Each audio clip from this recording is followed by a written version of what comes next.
पाक फौज ने कैप्टन सफदर की गिरफ्तारी के मामले की तहकीकात मुकम्मल कर ली। जिम्मेदार अफसरान को ओहदे से हटाकर GH की रिपोर्ट करने की हिदायत। ISPR का एलामिया।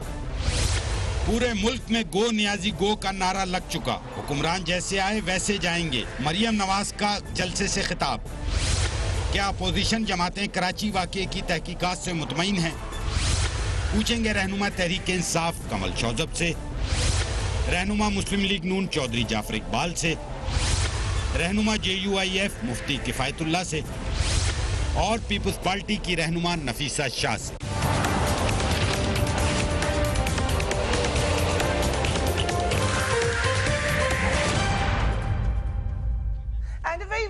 Welcome to the show. हुकूमत और अपोजिशन के दरमियान बढ़ती हुई महाजराई ने मुल्क की सियासी सूरत हाल को काफी दिनों से कशीदा किया हुआ है। ऐसे में 18 अक्टूबर को मुस्लिम लीग नून के रहनुमा कैप्टन सफदर ने मिज़ार कायद पर नारेबाजी की और मिज़ार की बेहुरमती की। इसके बाद अगली सुबह उन्हें होटल से गिरफ्तार कर लिया गया। जो गिरफ्तार करने का तरीकेकार था उस पर सभी ने सवालात उठाए। फिर अचानक ही सिंध पुलिस के IG समेत कई अफसरान ने काम करने से इनकार कर दिया। चेयरमैन बिलावल भुट्टो जो पीपल्स पार्टी के चेयरमैन हैं, उन्होंने इल्जाम लगाया कि सिंध पुलिस के IG को अगवा करके कैप्टन सफदर का मुकदमा दर्ज करने के लिए दबाव डाला गया। देख लीजिए बिलावल भुट्टो ने क्या कहा था। इनका इज्जत का सवाल बन गया है। मेरा इदारा का the police is an institution that we want to function independently. हम नहीं चाहते हैं कि सियासी इंटरफेरेंस हो, मगर इसका ये नहीं मतलब कि कहीं और से हम इंटरफेरेंस बर्दाश्त करेंगे।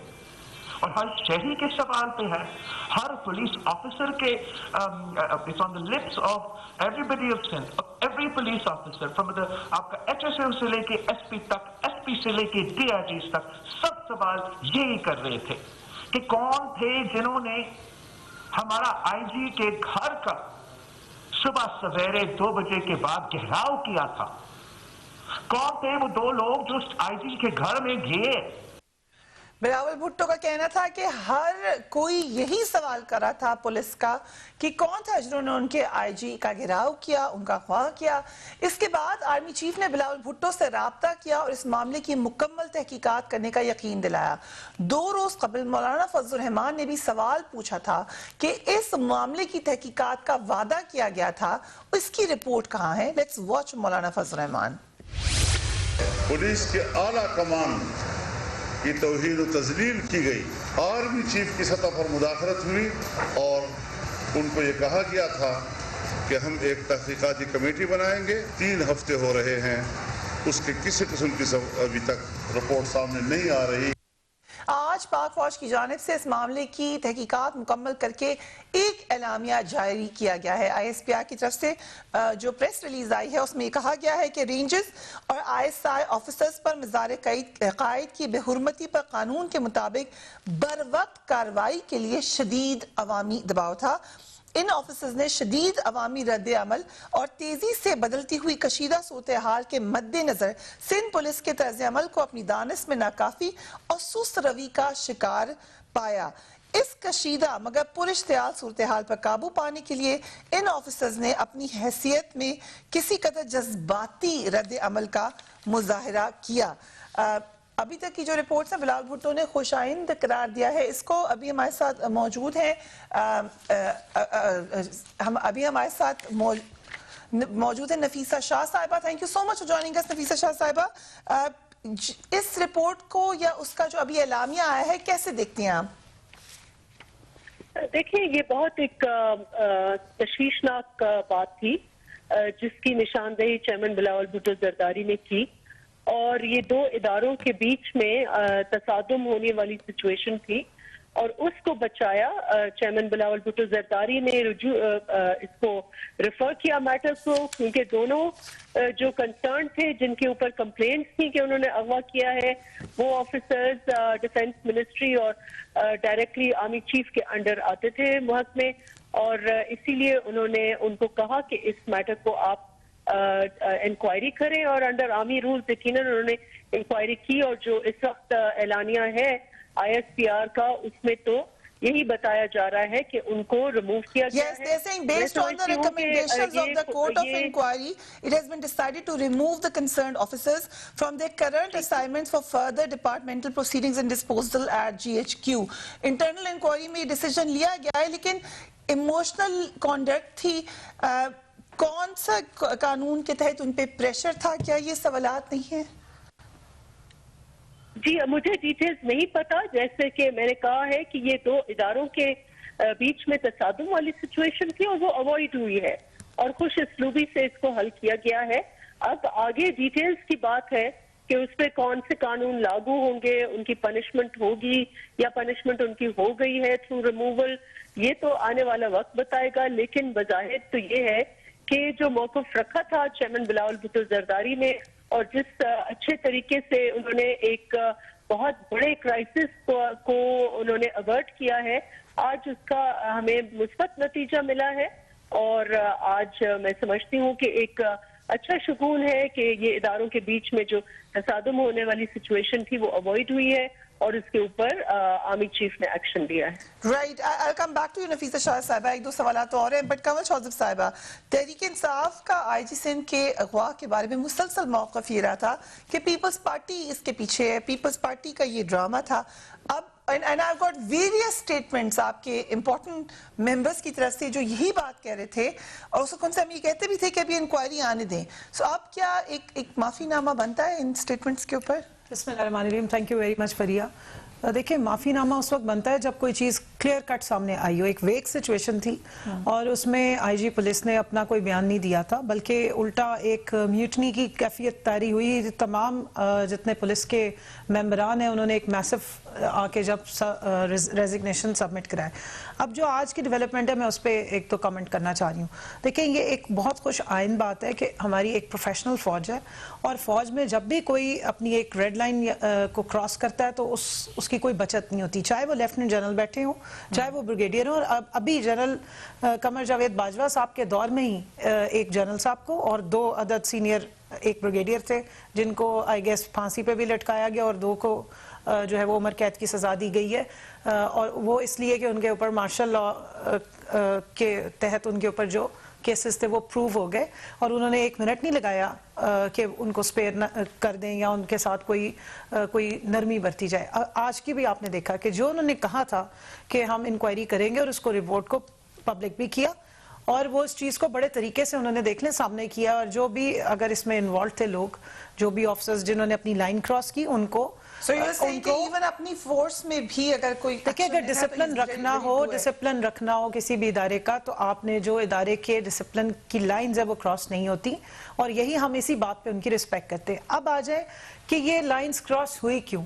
जो उस दिन वाकया पेश आया जिसमें वबाए कौम कि जो मज़ार की बेहुरमती हुई, हम सब के एहसासात मजरू हुए और मोहतरम सफदर साहब ने वो हरकत की जो हमने जिसकी माजी में कोई इस तरह की मिसालें नहीं देखी। हालांकि कोशिश बड़ी की गई कि कोई कंपैरिजन्स ड्रॉ किए जाएं, इस तरह की हमने मिसालें नहीं देखी। और ये भी हैरत अंगेज़ बात है कि गुजरांवाला में जहाँ पे मादरे मिल्लत की बेहुरमती करने वाले लोग मौजूद हैं, जो जिस तरीके से उन्होंने किया, उधर छोड़ के तो आप आके वहाँ मज़ार पे इस तरीके की बातें करें। But anyhow, coming back to the point, क्या वजह थी, क्यों पुलिस को याद दिलवाना पड़ा, किसी और इदारे को अपनी लाइंस क्रॉस करनी पड़ी अपने इमोशंस के हाथों। ये this is very relevant and very important. क्यों आईजी पुलिस साहब या बाकी पुलिस ने जो उनका काम था और फौरी तौर पे रिस्पांस देना बनता था वो क्यों नहीं दिया? ठीक, वो किसके इंतजार में बैठे थे या उनको किसने चुप करवा दिया था? क्या वहां पे जब रूल ऑफ लॉ होता है तो लोग मेहमानदारियां निभाते हैं या आप रूल्स को फॉलो करते हैं और डिसिप्लिन को फॉलो करते हैं? चाहे आपका मेहमान हो या चाहे आप खुद मेजबान हो, व्हाटएवर, मेहमान नवाजी और जो मेहमानदारी करने का काम था वो आपकी सियासी वो लिंक थे। ठीक है, लेकिन लैंड का जो लॉ है वो सब पे इम्प्लीमेंट होता है। वहां पर अगर किसी ने लाइंस क्रॉस की है और आपके जो ऑर्डिनेंस है उसके मुताबिक अगर उन्होंने डिसिप्लिन तोड़ा है, बेहुरमती की है, तो उनके साथ वही तरीकेकार होना चाहिए था जो किसी और के साथ हो सकता है। तो ये ऐसा पॉइंट है कि जिसने आप ऐसी सिचुएशन क्यों क्रिएट करते हैं कि इदारों में तसादुम की सिचुएशन बने। और उसकी रिस्पॉन्सिबिलिटी भी बिलावल को लेनी चाहिए थी। वो पूरा टाइम ये कहते रहे कि हम अपनी मेहमानदारी कर रहे थे, मेहमान नवाजी। भाई आप जो मर्जी करें, लेकिन जो मुल्क का डिकोरम है, जो बाबाए कौम की एहतराम है, जो उनके मजार का डिकोरम है, और जो लॉ बना हुआ है, और मरिया वो लॉ नहीं बनाया, वो ठीक है। अभी अफसर चौधरी साहब से बात करनी है। चौधरी साहब, जो रिपोर्ट है इसका खैर मकदम करते हैं आप, यू थिंक इट्स इनफ? बिस्मिल्लाहिर्रहमानिर्रहीम, बहुत शुक्रिया। रिपोर्ट एक तो इस बात की तस्दीक और तस्लीम है जो मुझ जैसे सियासी कारकुन या मियां नवाज शरीफ जैसे सियासी लीडर ये बात कहते हैं कि अरसा दराज से जिनको पावर कॉरिडोर्स कहा जाता है या जिनको रियासती इदारे कहा जाता है, वो कहीं ना कहीं अपनी उस ताकत का और अपने इख्तियार का नाजायज़ इस्तेमाल करते हैं। वो पॉलिटिकल इंजीनियरिंग भी है, वो बेशुमार वाक़यात हैं। मोटरवे पे एक हुआ, एक कर्नल साहब की बीवी को रोका गया हज़ारा मोटरवे पे, वो भी हुआ। मोटरवे पुलिस को SSG कमांडोज ने फेंटी लगाई, वो भी तस्वीर आज भी मौजूद हैं। इसी तरह धरना जब हुआ फैज़ाबाद में, वहाँ वो सफ़ेद लिफाफे रेंजर्स के DG बांट रहे थे। तो बेशुमार हैं ये चीज़ें। खैर मकदम उनकी ये ड्यूटी थी, करना चाहिए था, किया। और अच्छी बात है कि वो जो एक अबहाम की कैफियत थी कि जी IG सिंध शायद गलत कह रहा है या शायद बिलावल साहब गलत कह रहे हैं, वो सारी चीज़ें दूर हुई कि ऐसा हुआ। लोग गए, IG के घर का घेराव हुआ, उसे सेक्टर कमांडर के घर में लेके आए। अगर आप तफसील पढ़ें तो वो लिखा हुआ है, और वहाँ पे ये सारा प्रेशर बिल्डअप हुआ। अब आ जाते हैं कि जी अवामी जज्बात को देख के, या जिस तरह मोहतरमा रुकन कौमी असम्बली फरमा रही हैं, तो एक चीज़ तो ये है कि सिंध पुलिस के दायरा कार में नहीं आता। और यही बात उन्होंने पहले दिन कही थी जब PTI के MPA साहब खुद तशरीफ़ ले गए। तो SHO साहब ने कहा था कि ये जो एक्ट है मिज़ार कायद का, हिफाजत का और उसके एहतराम का, उसके लिए आपको एक जुडिशल मजिस्ट्रेट के पास दरख्वास्त देना होती है, जो आज तक जिनके जज्बात कहते हैं मजरूह हुए हैं, जिनके नज़दीक है कि वहाँ पे बेहुरमती हुई है, आज तक कोई जुडिशल मजिस्ट्रेट के पास दरख्वास्त नहीं करने गया। ना हलीम आदिल शेख साहब, ना PTI, और ना ही वो जो कहते हैं कि हम वर्दी में थे लेकिन हमें अवामी जज्बात का ख्याल आया और हमने ये किया। दूसरी तरफ आपके ख्याल से ये अहम बात नहीं है? सुन लेना, मुझे मेरी बात क्या लेने देना। काम हुआ तो उसके ऊपर एक्शन हो जी। उसके ऊपर एक्शन किसने लेना है? फ्री IG पुलिस ने नहीं लेना था। मैं यही समझाना चाह रहा हूँ। सुन लें, उसके लिए जुडिशल वो जो एक्ट है मिज़ार कायद का, वो जिम्मेदार बनाता है जुडिशल मजिस्ट्रेट को। ठीक है, ये बात आपकी सही है। नंबर 2 जो कैप्टन सफ्तर साहब पर केस बनाया गया, वो मिज़ार कायद की बेहुरमती का नहीं बनाया गया, उसमें ऐड कर दी गई। नहीं, उसमें है ही नहीं, एक लफ्ज नहीं है, कोई एक दफा नहीं है मिज़ार कायद की बेहुरमती की। वो तो सादा सा है कि मैंने रोका और मुझे कत्ल की धमकियां दी। और किसको दी? अब अगर इनको मिला भी, जिनके जज्बात मजरूह हुए, तो उनको एक दहशत गर्दी अदालत का मफरूर मिला। ठीक, क्या वो जज्बात उसके ज्यादा हैं जो खुद मफरूर है? और उस मफरूर को कौन लेके गया थाने में पर्चा दिलवाने के लिए? यही साहिबान जिनके नाम आज फौज की इंक्वायरी की रिपोर्ट में मजीद इसमें तहकीक होनी चाहिए। नहीं, मेरा ये सवाल है आर्मी चीफ से कि भाई जिनको आप कहते हैं कि इनके जज्बात मजरूह हुए, तब उन्होंने रेड लाइन क्रॉस की और ये पर्चा दिलाने के लिए एक मफरूर मिला, वो मफरूर कहाँ रखा हुआ था? किसके पास था? और क्यों उसको पेश किया? पूरे कराची भर में कोई और शहरी नहीं था जो ये पर्चा दे सकता या जो कह सकता? Very very important blazing questions जो चौधरी जाफर इकबाल ने उठाए। We will take a break and we will be right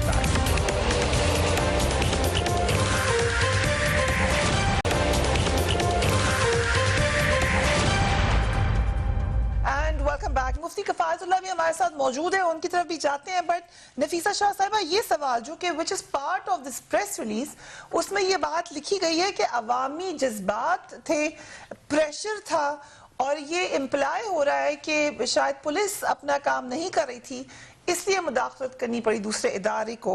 your comments on that?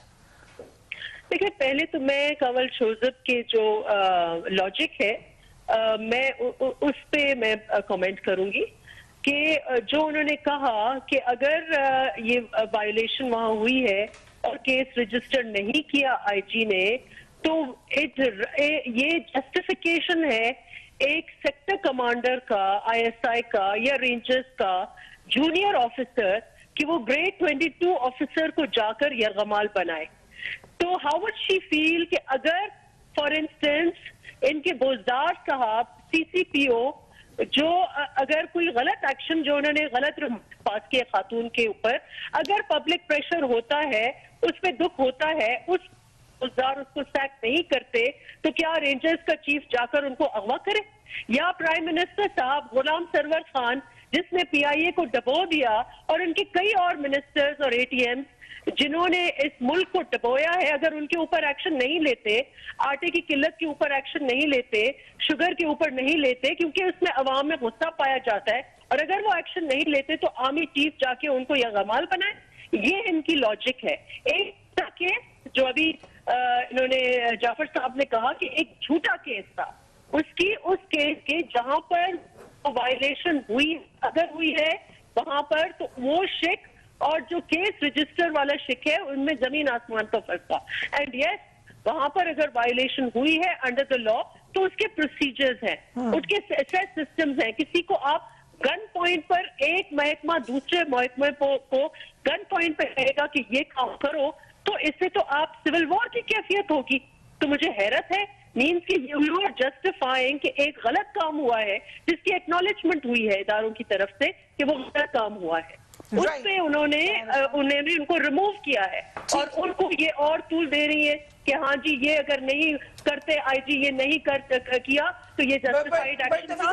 That means कि कल को आपके प्राइम मिनिस्टर साहब को घेरा करके और अवगत करें। ठीक, बट जो कंवल कह रही है यही बात आईएसपीआर की प्रेस रिलीज में भी है।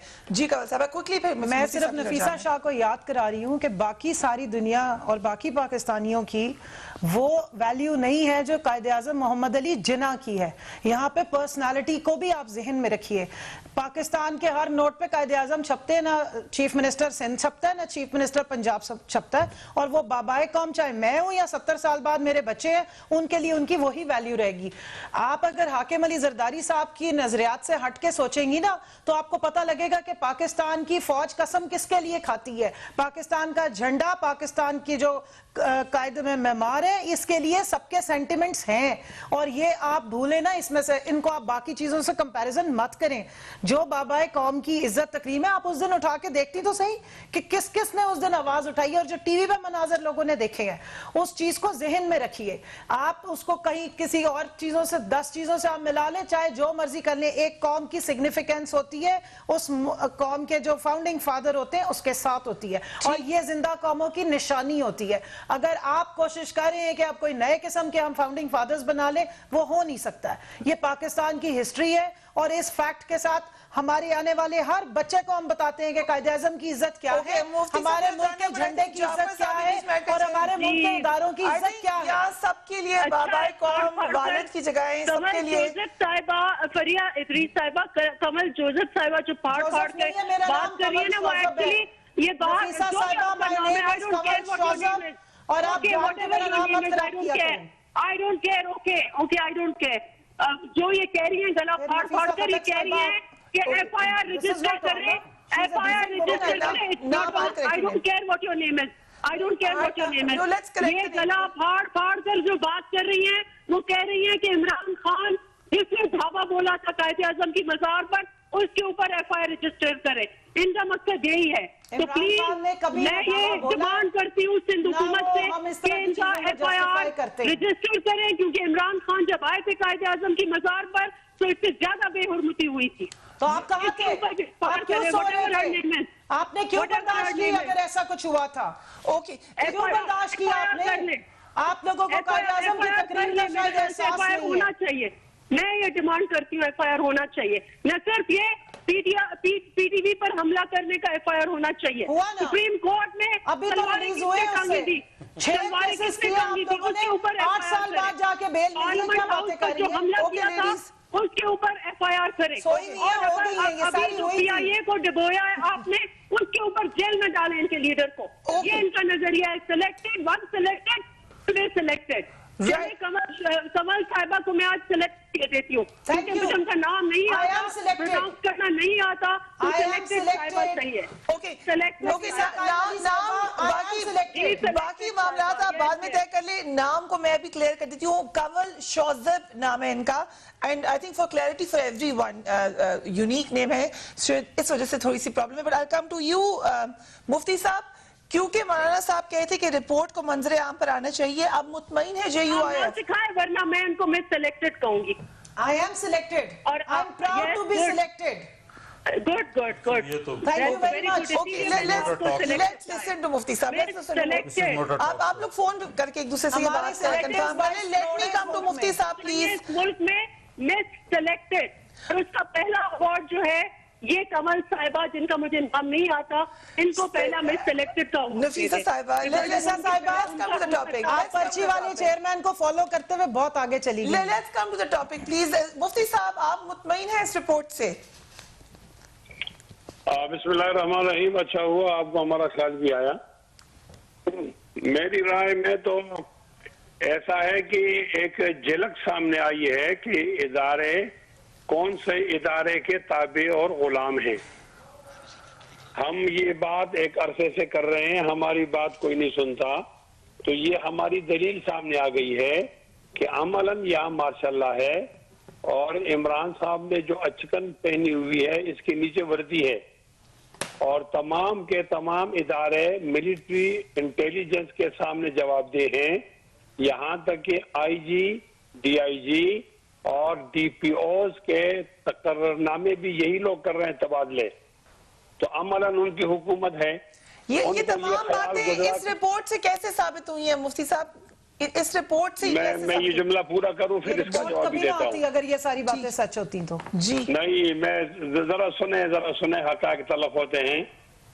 पहली दफा ऐसा हुआ कि कैप्टन सफदर साहब ने नारा लगाया तो पुलिस ने उस पर एक्शन नहीं लिया, तो जो लोग अपने आप को पाकिस्तान का जमीनी खुदा समझते हैं उनकी तौहीन हो गई, तो उन्होंने मुफ्ती साहब रिलीजियसली इस्लामिकली भी आपकी नॉलेज बहुत अच्छी है, मुझसे ज्यादा है, और एज अ पाकिस्तानी ऑल्सो आपके ख्याल से कैप्टन सफदर ने गलत किया था या ठीक किया था?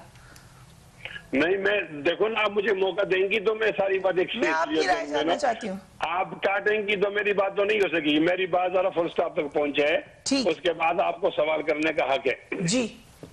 मैं अब ये कर रहा हूँ, पहली बार MI की खुदाई को चैलेंज हो गया है कि एक पुलिस अफसर ने उनके कहने और टेलीफोन पर FIR नहीं किया, तो उन्होंने उसका बदला ले लिया है कि जाकर मोस्ट जूनियर से मोस्ट सीनियर को यरगमाल किया और यूं अपना काम उन्होंने निकाल दिया है। अब IG सिंध जो भी है, मुझे उनका नाम तो याद नहीं है, लेकिन उन्होंने बहुत ज्यादा जिम्मेदारी का सबूत दिया। अगर वो अगवा होने से इनकार करते तो वहाँ 6, 7, 8 लोग तो गार्ड तो उनके होते हैं, ठीक है, तो फिर पाकिस्तान की फौज और पुलिस के अंदर लड़ाई हो जाती जो हमारे लिए जगहंसाई होती। उन्होंने ऐसा नहीं किया तो इस्तीफा दे दिया और अब रिपोर्ट आ गई है और रिपोर्ट में सब कुछ सामने आ गया है। ठीक है, मेरे अर्ज करने का मतलब ये है कि ये इशू नहीं है कि कैप्टन सफदर ने क्या किया वो ठीक था या गलत था। सही इशू यू है कि आप इदारों को काम करने का मौका क्यों नहीं दे रहे? लोगों को आजादी खुद मुख्तारी से काम करने का हक नहीं है। जब IG पुलिस यरगमाल हो सकता है तो मेरे जिले के DPO का क्या हाल होगा? मुफ्ती साहब, आपने बड़ी अहम बात की है, खासतौर पे जो आपने ये बात की है कि इदारों के तसादुम को हम कह तो रहे हैं मगर समझे इसकी ग्रेविटी की ये कहाँ तक जा सकती थी बात। नफीसा शाह साहब ने भी ये बात की है कि हमें इस बात को जरूर मद्देनजर रखना चाहिए कि हम कहां पर एकदम तसादुम के दहाने से वापस आए हैं। So let's keep that in perspective. इस पे बात करेंगे right after break. Welcome back. Chaudhry साहब, अगर हम इसी नुक्ते के ऊपर आगे चलें कि जो आप बात कर रहे हैं ग्रीवेंसेस हैं, हमने देखा इन जो मुख्तलिफ जलसे हो रहे हैं, इधर भी ग्रीवेंसेस हैं, नफीसा साहिबा अपनी बता देंगी, सबको है। सो इनका इसके हवाले से क्या एक डायलॉग होना चाहिए सिविल इदारों के दरमियान, अस्करी इदारों के दरमियान, एक बाकायदा डायलॉग होना चाहिए? ये मामला अब निबट चुका है। फ्रिया, बिल्कुल डायलॉग जो पार्लिमान है वो बुनियादी तौर पे कलेक्टिव विजडम और कलेक्टिव रिप्रेजेंटेशन है। उसमें सेनेट उसको और वसी कर देता है कि अगर नीचे कोई ऐसी आबादी की बुनियाद पे या किसी खास खित्ते या हिस्से की बुनियाद पे कोई बात करे तो सेनेट में क्योंकि चारों सूबों की और फाटा की और सारी नुमाइंदगी मौजूद है तो वहाँ उससे ज़रा बेहतर अंदाज में देख लिया जाए। बदकिस्मती ये है कि जब इसी तरह के एक दौर से गुजरने के बाद मियां नवाज शरीफ और मोहतरमा बेनज़ीर भुट्टो इस नतीजे पे पहुंची कि हमें किसी के हाथ में खेलना नहीं, मैंडेट का एहतराम करना है और पार्लियामान को हमने इज्जत और तौकीर देनी है। तो उसके बाद जो नाबालिग थे सियासत में, उनके हाथ कुछ चीज़ें लग गई और फिर वो काम आने लगे। और फिर अभी ये पिछले 2 साल हमने देखा, अगर हम 2013 को देखें तो मियां नवाज शरीफ साहब चल के सब की तरफ गए और ख़ुद इमरान खान साहब के घर भी वो तशरीफ लेके गए। किस लिए? कि भाई आपकी नुमाइंदगी है पार्लियामान में। जी पॉलिटिकल, मैं उसी तरफ आ रहा हूँ ना, जो उसी तरफ आ रहा हूँ कि आइए मिल बैठे और मिल बैठ के काम करें। पॉलिटिकल फोर्सेस ही सुप्रीम फोर्सेस हैं और ये दोनों ऐवान ही सुप्रीम ऐवान हैं और रियासती इदारा इनसे बड़ा कोई नहीं है। हम रियासती इदारे कहते हुए फौज को ज्यादा समझते हैं, जबकि ऐवान सदर हो, प्राइम मिनिस्टर हाउस हो, पार्लियामान हो, ये सबसे बड़े रियासती इदारे हैं और मुकद्दस इदारे हैं। यहाँ पर सबकी नुमाइंदगी है। मियां नवाज शरीफ साहब ने एक कमेटी बनाई थी जिसको को चेयर करते थे चेयरमैन सेनेट और स्पीकर कौमी असेंबली, सारे पार्लियामानी नुमाइंदे बैठते थे। अभी इधर आ जाते जी मैं इधर ही आ रहा हूँ ना। अभी ये करना चाहिए, ये करना चाहिए, साबित नहीं हो रही, ये करना चाहिए, नहीं इन्वॉल्व होना चाह रही आपकी सियासी मामला में। नहीं ऐसा नहीं है। फौज इन्वॉल्व हुई, एक प्रेशर बना। और प्रेशर कैसे बना कि बहुत सारे मुझ जैसे नालायक नाम ले लेके कहते हैं, कुछ पर्दा डालते हैं, कुछ नाम ले लेके कहते हैं कि भाई बस इस रिपोर्ट के बाद बहुत हो गई। गलत कहते हैं आप लोग इस रिपोर्ट के बाद? हम गलत नहीं कहते। इस रिपोर्ट ने ये साबित, ये रिपोर्ट साबित करती है, शेख रशीद की बातें साबित करती हैं, तो बाकी तमाम चीजें साबित करती हैं कि इन्वॉल्वमेंट है, रुकना चाहिए। इनिशिएटिव किसने लेना है, जो आपने बात पूछी, वो जनाब वजीर आजम ले सकते हैं। और मैं उनसे दरख्वास्त करूंगा कि बड़ेपन का मुजाहरा करें, बी ए प्राइम मिनिस्टर, अपने पास सबको बुलाएं और सब वहां आने के लिए तैयार होंगे। और इन कैमरा इजलास करें दोनों ऐवानों का, वहां आप फोर्सेस के नुमाइंदों को भी बुलाएं और बुला के बातचीत करें और उसके बाद हल दें इसको, हमको आगे चले। आई थिंक ये बड़ी एक ब्रिलियंट तरीकाकार है। आपके ख्याल से कंवल साहब ऐसा हो सकता है? देखिए, पहले तो मैं जो मुफ्ती साहब बात कर रहे थे और हरीसा साहिबा बात करी थी, मैं उस पर बात कर रही हूँ। उनका नाम नफीसा साहिबा, whatever her name is, I don't care. तो उसमें देखिए सिंपल बात ये है कि फौज ने एक प्रोफेशनल तरीके से रिपोर्ट जो इंक्वायरी की वो आपके सामने की और उन्होंने इस चीज़ को मद्दे मुकाबिल नहीं रखा है कि क्या बातें बाद में हो सकती। जो प्रोफेशनल तरीका है फौज ने वो किया है, क्योंकि फौज के रैंक्स एंड फाइल्स में जो रेड लाइंस होती हैं उसको क्रॉस करने वालों को पता होता है कि डिसिप्लिन ही सब कुछ, सबसे मेन फोर्स है जिसकी वजह से आपकी फोर्स इतनी या फौज आपकी प्रोफेशनल होती है। तो जो उन्होंने प्रॉमिस किया था वो उन्होंने डिलीवर किया। अब इन्होंने भी कोई इंक्वायरी करनी थी, इनसे भी पूछना चाहिए कि कोताहियां कहाँ हुई। जो जाफर साहब बात कर रहे हैं, मैं इनकी बात को इंडोर्स करती हूँ और ये बात वजीर आजम इमरान खान साहब ने on the floor of the assembly खड़े होकर ये बात कही थी कि भाई अगर NRO प्लस से हट के अगर आप उस अपने ये मुकमुका की सियासत साइड पे करें, इसी को कहते हैं मिल बैठने को। नहीं एक मिनट मेरी बात, इसी को NRO एक मिनट, वो जो जिसको आप NRO कह रहे हैं हम उसको NRO नहीं कहते, हम उसको कंसल्टेशन कहते हैं। पाकिस्तान के इंटरेस्ट में उन्होंने, और मैं वज़ीर आज़म को ही कोट करी हूँ कि हमारे सर आंखों पे हम हर तरह के कॉम्प्रोमाइज करने को तैयार हैं। बैठ के सुन तो ले वो क्या कह रहे हैं। कॉम्प्रोमाइज हम हर तरह आए ना, एजेंडा तो वही हो कि पाकिस्तान मेन एजेंडा हो। ये मुफ्ती साहब जिस किस्म की बातें कर रहे हैं कि जी यूं हो जाएगा वो हो जाएगा, मुझे ये बताइए 2013 तक जब तक ये हुकूमत में रहे तो तब सब कुछ ठीक है, इन्वॉल्वमेंट्स ठीक है। 2018 के इलेक्शन को आप कहते हैं ना, उससे पहले तक जो हो रहे हैं सब ठीक है। हलवा उनको